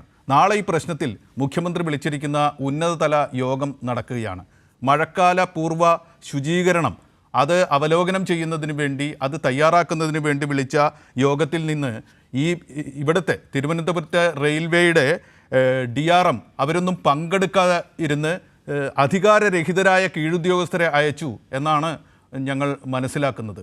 നാളത്തെ ഉദ്യോഗസ്ഥ യോഗത്തിൽ എന്ത് സംഭവിക്കും, എന്ത് ഔട്ട്കം അവിടെ നിന്നുണ്ടാകണം എന്നാണ് ഈ മേഖലയിൽ പ്രവർത്തിക്കുന്ന ഒരു ജനകീയ വ്യക്തിത്വം എന്ന നിലയ്ക്ക് താങ്കൾ ആഗ്രഹിക്കുന്നത്? മനോജ്, വളരെ പെട്ടെന്ന്. വളരെ സിമ്പിളാണ്. കൃത്യമായിട്ട് നിയമങ്ങൾ അവിടെയുണ്ട്. നിയമങ്ങൾ പാലിക്കാൻ റെയിൽവേ തയ്യാറായില്ലെങ്കിൽ വളരെ കർശനമായിട്ടുള്ള നടപടിയിലേക്ക് സർക്കാർ പോകുമെന്ന് എനിക്ക് ഉറപ്പുണ്ട്. കാരണം സർക്കാരിന് അതിനാവശ്യമായിട്ടുള്ള കഴിവുണ്ട്, അത് നടപ്പിലാക്കുകയും ചെയ്യും, അതിനുള്ള എക്സ്പീരിയൻസും ഉണ്ട്. അതുകൊണ്ട് നാളത്തെ ആ ഒരു മീറ്റിങ്ങിനകത്തിന്റെ ഔട്ട്കം ഒരു വഴിയാകാനേ ചാൻസ് ഉള്ളൂ. ഉത്തരവാദിത്വം റെയിൽവേയിൽ കൃത്യമായിട്ട് നിക്ഷേപിക്കുക. കാരണം റെയിൽവേ ക്യാമ്പസിനകത്ത് ഏതാണോ അവരുടെ അതിരുകൾ, അതിരുകൾക്കകത്തുള്ള മാലിന്യം അവരുടെ ഉത്തരവാദിത്തമാണ്. വളരെ സിമ്പിളാണ്. പക്ഷേ ഈ അവസരത്തിൽ ഒരു കാര്യം കൂടി എനിക്ക് പറയാനുണ്ട്. കാരണം ഇതെനിക്ക് ഇന്ന് സംസാരിക്കാൻ കിട്ടുന്ന ലാസ്റ്റ് ചാൻസ് ആണ്. ഇവിടെ കേരളത്തിലെ ജനതയ്ക്കും നമുക്ക് എല്ലാവർക്കും ഒരു വീഴ്ച പറ്റിയിട്ടുണ്ട്. 2010 തണൽ എന്ന സ്ഥാപനം കോവളത്ത് ഗ്രീൻ പ്രോട്ടോകോൾ നടപ്പിലാക്കി. 2014 നാഷണൽ ഗെയിംസ്, അതിൽ ഞാനൊരു ജോയിന്റ് എക്സിക്യൂട്ടീവ് കോർഡിനേറ്റർ ആയിരുന്നു. ഗ്രീൻ പ്രോട്ടോകോൾ എനിക്കൊരു പങ്കുണ്ട്. അത് കഴിഞ്ഞ് 2018 ലോകത്തിൽ ആദ്യമായിട്ടൊരു ഗ്രീൻ പ്രോട്ടോകോൾ നിയമം, ഞാൻ TC രാജേഷിന്റെ ഒരു ചർച്ചയുടെ ഭാഗമായിട്ട് ഞാൻ കണ്ടിന്യൂ ചെയ്ത് പറയുകയാണ് റിഡക്ഷനെ പറ്റി. 2019 കോവിഡ് എത്തിയപ്പോഴത്തേക്കും 2019 എത്തിയപ്പോഴത്തേക്കും ലോകത്തിന് തന്നെ ഒരു വലിയൊരു ഉദാഹരണമായിരുന്നു കേരളം. ഗ്രീൻ പ്രോട്ടോകോൾ റിഡക്ഷൻ എന്ന് പറയുന്ന പേപ്പർ കപ്പ്, പേപ്പർ പ്ലേറ്റ് പോലത്തെ ഡിസ്പോസബിൾ ഐറ്റംസ് ഒഴിവാക്കിക്കൊണ്ടുള്ളൊരു ജീവിത രീതി. എന്താണ് അതിന്റെ ഒരു കോൺസിക്വൻസ് പലർക്കും മനസ്സിലായിട്ടുണ്ടാവില്ല. Railway was under tremendous pressure. ഞാൻ കണ്ടിട്ടുണ്ടത്. റെയിൽവേ നോക്കുമ്പോഴത്തേക്കും ചുറ്റിനും പേപ്പർ കപ്പും പേപ്പർ പ്ലേറ്റും ഒന്നും ഉപയോഗിക്കുന്നില്ല, പക്ഷെ റെയിൽവേക്ക് ഉപയോഗിക്കേണ്ടി വരുന്നു. Railway was under tremendous pressure. അവരുടെ ഭാഗ്യത്തിനാണ് കോവിഡ് വന്നത്. കോവിഡ് വന്നപ്പോഴത്തേക്കും നമുക്കൊരു അബദ്ധം പറ്റി. നമ്മൾ ചില ബിസിനസ്സുകാരെ നമ്മൾ വിശ്വസിച്ചു. അവർ പറഞ്ഞ തെറ്റായിട്ടുള്ള ഒരു ശാസ്ത്രം, അതായത് ഡിസ്പോസബിൾ ഐറ്റംസ് ഉപയോഗിക്കണം, ഇല്ലെങ്കിൽ റീയൂസബിൾ കട്ട്ലറീസിനകത്ത് നിന്ന് കോവിഡ് പടരും എന്നിട്ടുള്ള തെറ്റായിട്ടുള്ള ഒരു ശാസ്ത്രം നമ്മൾ ഏറ്റെടുത്തു. തീർച്ചയായും ആ തെറ്റിദ്ധരുത്തണം. താങ്കൾ പറഞ്ഞത് രണ്ട് കാര്യമാണ്. നിയമമുണ്ട്, നിയമമനുസരിച്ച് കാര്യങ്ങൾ നടത്തണം, അല്ലെങ്കിൽ നിയമത്തിൻ്റെ വഴിയിലേക്ക് അവരെ കൊണ്ടുവരണം, റെയിൽവേയെ കൊണ്ടുവരണം എന്ന് താങ്കൾ പറഞ്ഞിരിക്കുന്നു. ഒപ്പം മുമ്പ് കോവിഡ് കാലത്തുണ്ടായിരുന്ന ദുരുപദിഷ്ടമായി നടപ്പാക്കിയ ചില രീതികളിൽ നിന്ന് നമ്മൾ ധീരമായി മടങ്ങിപ്പോകണം, വീണ്ടും നമ്മുടെ മാതൃകയിലേക്ക് മടങ്ങിപ്പോകണം എന്ന് താങ്കൾ പറയുന്നു. രാജേഷ്, ഞാൻ താങ്കളോട് ചോദിക്കുന്നു, ഈ കേസ് ഹൈക്കോടതി വീണ്ടും എടുക്കാൻ പോവുകയാണ്. കേസ് ഹൈക്കോടതി എടുക്കുമ്പോൾ എന്താവും, അവിടെ നിന്ന് എന്തുണ്ടാകണമെന്നാണ് താങ്കൾ ഈ മേഖലയിൽ പ്രവർത്തിക്കുന്ന ഒരാൾ എന്ന നിലയ്ക്ക് ആഗ്രഹിക്കുന്നത്? വളരെ പെട്ടെന്ന്, 5 മിനിറ്റേ ഉള്ളൂ ഇനി. കാര്യങ്ങൾ പരിശോധിച്ച് അമിക്കസ് ക്യൂറി കൊടുക്കുന്ന റിപ്പോർട്ടിൻ്റെ അടിസ്ഥാനത്തിൽ കൃത്യമായ ഒരു നിർദ്ദേശം ഹൈക്കോടതി കൊടുക്കും എന്ന് തന്നെ നമുക്ക് പ്രതീക്ഷിക്കാം. അതിനു മുമ്പ് ഒരു ചെറിയൊരു കാര്യം ഞാൻ ഒന്ന് പറഞ്ഞോട്ടെ. ബഹുമാനപ്പെട്ട തിരുമല അനിൽ ചോദിച്ചു, തിരുവനന്തപുരം നഗരത്തിന് ഒരു മാലിന്യ സംസ്കരണ നയമുണ്ടോ എന്ന്. കേരളത്തിൽ ആദ്യം അത്തരമൊരു നയം ഉണ്ടാക്കിയത് തിരുവനന്തപുരം കോർപ്പറേഷൻ തന്നെയാണ് എന്ന കാര്യത്തിൽ ഉറപ്പ് പറയാൻ പറ്റും. വെള്ളപ്പിൽശാല പ്ലാന്റ് പൂട്ടിയതിന് ശേഷം പല തരത്തിലുള്ള മാതൃകകൾ പരീക്ഷിച്ച് നടപ്പാക്കിയ സ്ഥലം തിരുവനന്തപുരമാണ്. ചിലത് പരാജയപ്പെട്ടിട്ടുണ്ട്, ചിലത് വിജയമായിട്ടുണ്ട്. തിരുവനന്തപുരത്ത് പരീക്ഷിച്ച് ഡെവലപ്പ് ചെയ്ത് വിജയിച്ച പല മാതൃകകളും ഇന്ന് BJP ഭരിക്കുന്ന പാലക്കാട് നഗരസഭയിൽ ഉൾപ്പെടെ ഇപ്പോൾ നടപ്പാക്കി വരുന്നുണ്ട് എന്ന കാര്യവും നമ്മൾ മറക്കരുത്. അതുകൊണ്ട് അത്തരത്തിലുള്ള നയമുണ്ട്. സഹകരണം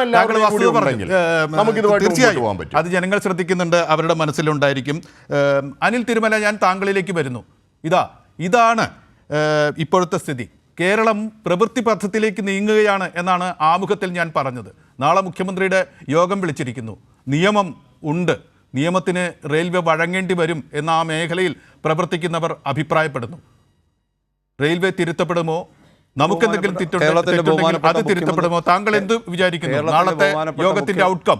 കേരളത്തിൻ്റെ ബഹുമാനപ്പെട്ട മുഖ്യമന്ത്രി വിളിച്ചിട്ടുള്ള യോഗത്തിൽ റെയിൽവേയുടെ ഉദ്യോഗസ്ഥന്മാർ പങ്കെടുക്കട്ടെ, അവരുടെ അഭിപ്രായം തീരുമാനിക്കട്ടെ, ബാക്കി കാര്യങ്ങൾ അവിടെ തീരുമാനിക്കട്ടെ. ഇവിടെ ശ്രീ മനോജ്, അദ്ദേഹം പരിസ്ഥിതി പ്രവർത്തകൻ, അദ്ദേഹം പറഞ്ഞതനുസരിച്ച് ഞാൻ ചോദിക്കട്ടെ, വളപ്പിൽശാല മാലിന്യ സംസ്കരണ പ്ലാന്റ് പൂട്ടിയതിന് ശേഷം നമ്മൾ എന്തൊക്കെ പരീക്ഷണങ്ങളാണ് നടത്തിയത്?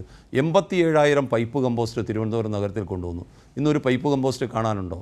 അതിനുശേഷം നിങ്ങൾ തുമ്പൂർമൊഴി യൂണിറ്റുകളുടെ കാര്യം പറഞ്ഞു, അതിപ്പോൾ ഫലപ്രദമായി നടക്കുന്നുണ്ടോ? അതിനുശേഷം നിങ്ങൾ 50,000 കിച്ചൻ ബിൻ തിരുവനന്തപുരത്ത് വിതരണം ചെയ്തു. ചിലത് പാലക്കാട് നഗരസഭ പകർത്തിയെന്നും പറഞ്ഞു അദ്ദേഹം. ഞാൻ അതിലേക്കാണ് വരുന്നത്.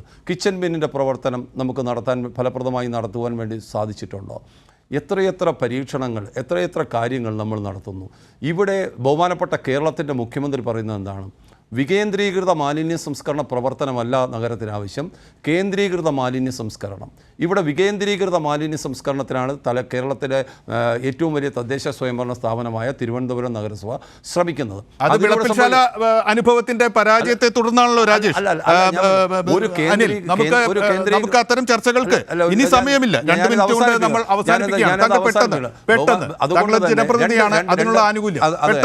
അതുകൊണ്ട് തന്നെ ഞാൻ പറയുന്നത്, മാലിന്യം കൈയൊഴിയുന്നത് ഒരു കച്ചവട താല്പര്യത്തിനപ്പുറത്തേക്ക് നാടിന് പൊതുവായി ഒരു സംസ്കാരം ഉയർത്തിക്കൊണ്ടുവരേണ്ട ഒരു കാര്യമാണെന്നുള്ളൊരു ബോധം, ഒരു ഉത്തരവാദിത്വം ഈ ഭരണസമിതിക്ക് ഉണ്ടാകണം. ഇത് റെയിൽവേക്ക് ബാധകമാണല്ലോ.